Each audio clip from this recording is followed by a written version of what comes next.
Buenas tardes, mi nombre es Luis Elena García. En esta oportunidad les estaré hablando sobre el Gran Viraje y lo vamos a exponer como un programa de ajuste necesario, pero no suficiente. Tenemos el cronograma de la presentación constituido por 5 partes. La primera parte vamos a tener una introducción de lo que fue el Gran Viraje, un poco para entrar en contexto del ensayo y de nuestra exposición.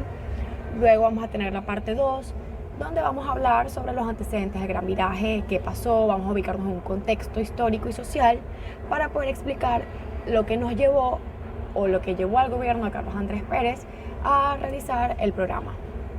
En una parte 3 vamos a hablar sobre el Gran Viraje, un programa para la estabilización, entendiéndolo como un programa de ajuste neoliberal que fue implementado en 1989.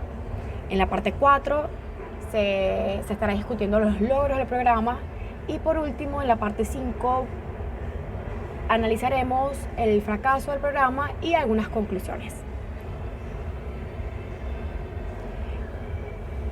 Primero nos ubicamos en lo que se trata este ensayo, esta exposición.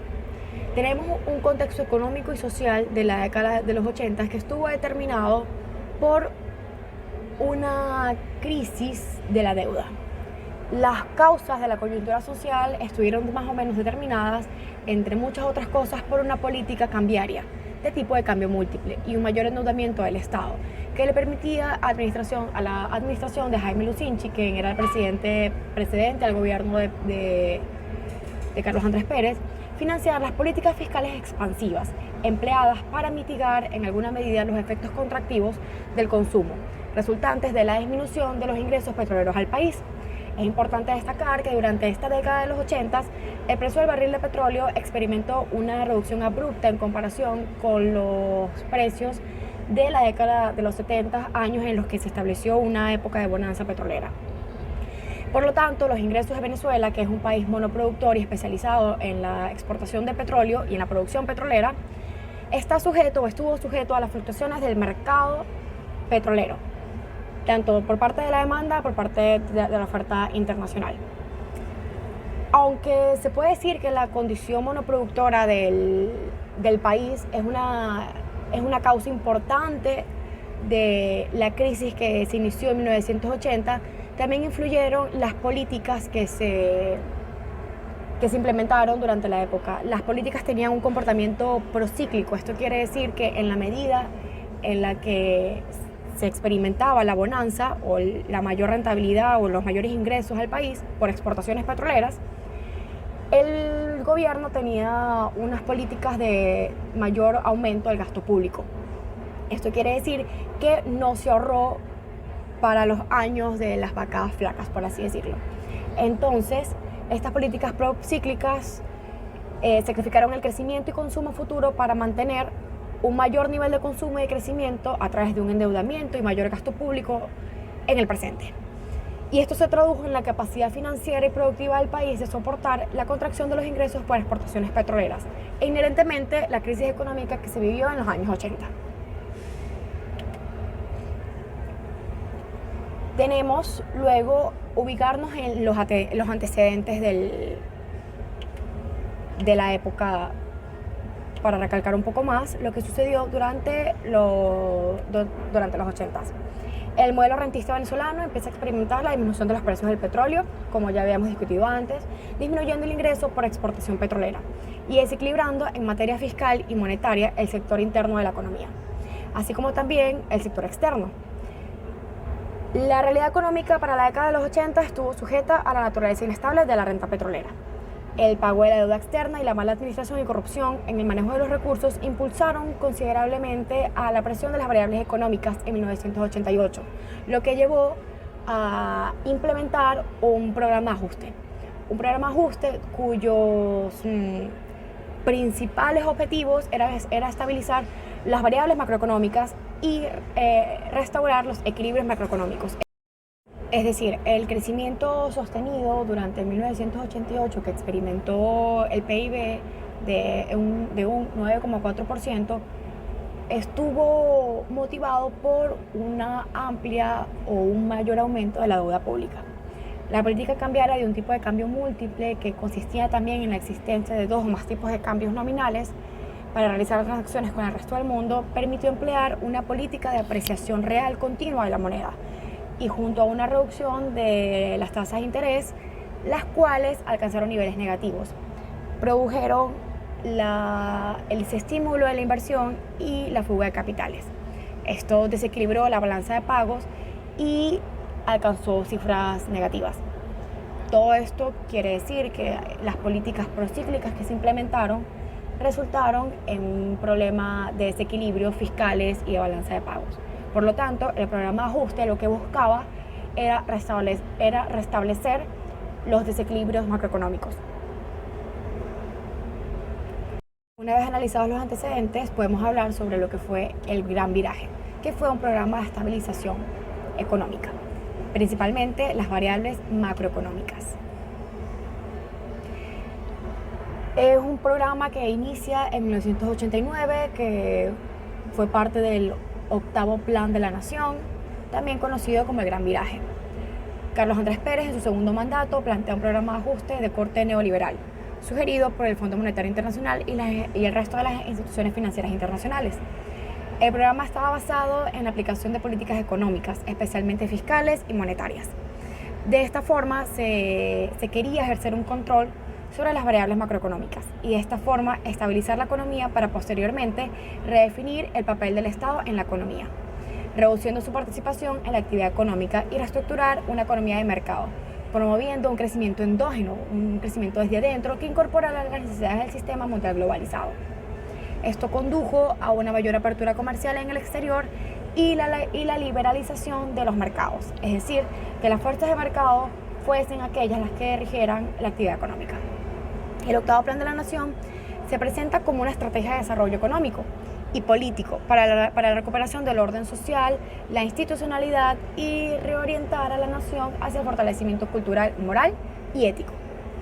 Estaban las bases de este programa para alcanzar el desarrollo eran, en primer lugar, una sólida base petrolera y de otros recursos naturales, un contexto internacional con rasgos positivos que faciliten la integración regional y mundial, amplia infraestructura de apoyo a la producción distribuida en todas las regiones, plantel industrial moderno con capacidad para mejorar y competir, el desarrollo del potencial humano del país y de cambios en los valores socioculturales. Además, por último, un consenso social básico y presiones por mejorar el sistema democrático. En los inicios del programa, el énfasis de las políticas fue equilibrar las cuentas fiscales y externas de la economía.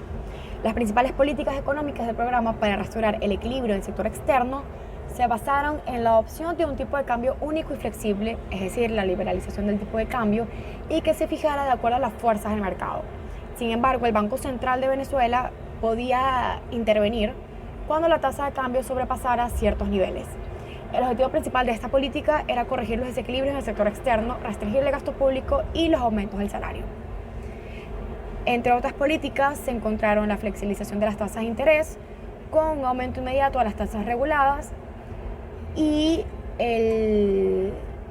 un aumento de las exportaciones venezolanas, preferiblemente en el sector especializado en petróleo.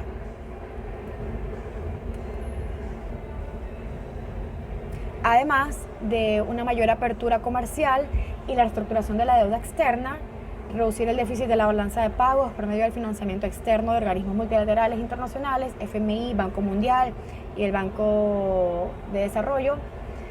También estabilizar los ingresos petroleros, fortaleciendo la organización de los países exportadores de petróleo.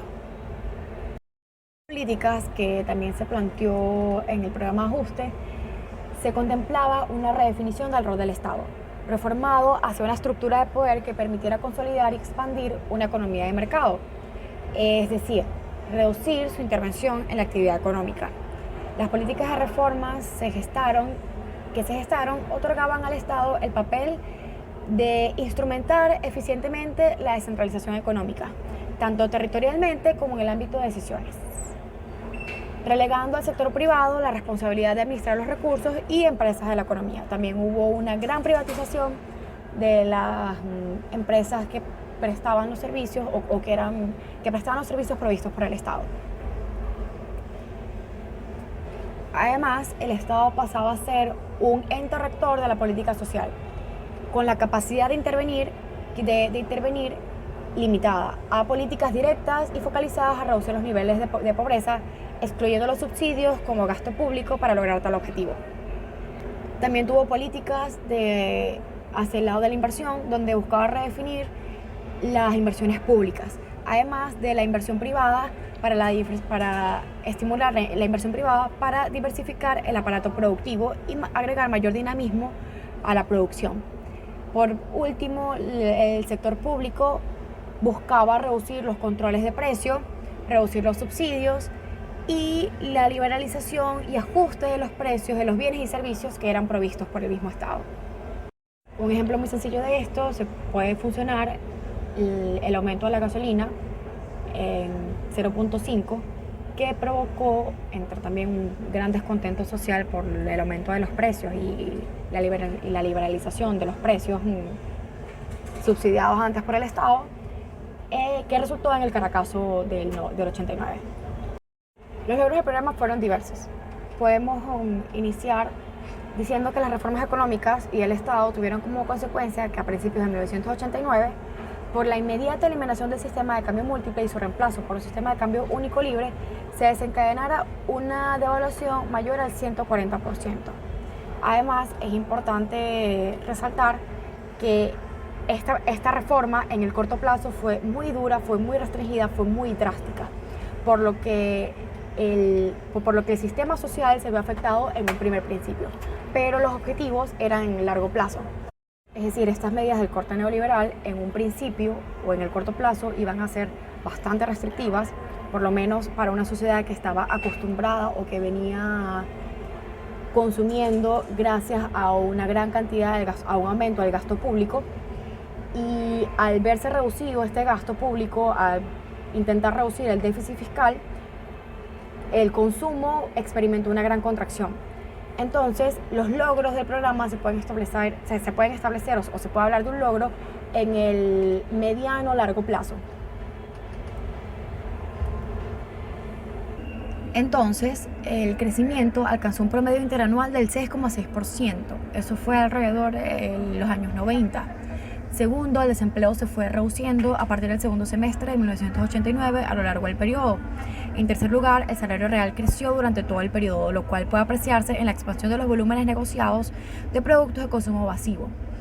Y se puede decir o se puede observar, tal como está en la gráfica, que el aumento del PIB per cápita. Se puede observar que en la década, o a partir de 1988 se ve una drástica reducción, pero a partir de 1990 empieza a aumentar considerablemente hasta el 94, cuando inicia el gobierno sucesor del presidente Carlos Andrés Pérez, el cual fue destituido también en 1993. También podemos decir que el equilibrio del sector externo fue uno de los logros más importantes.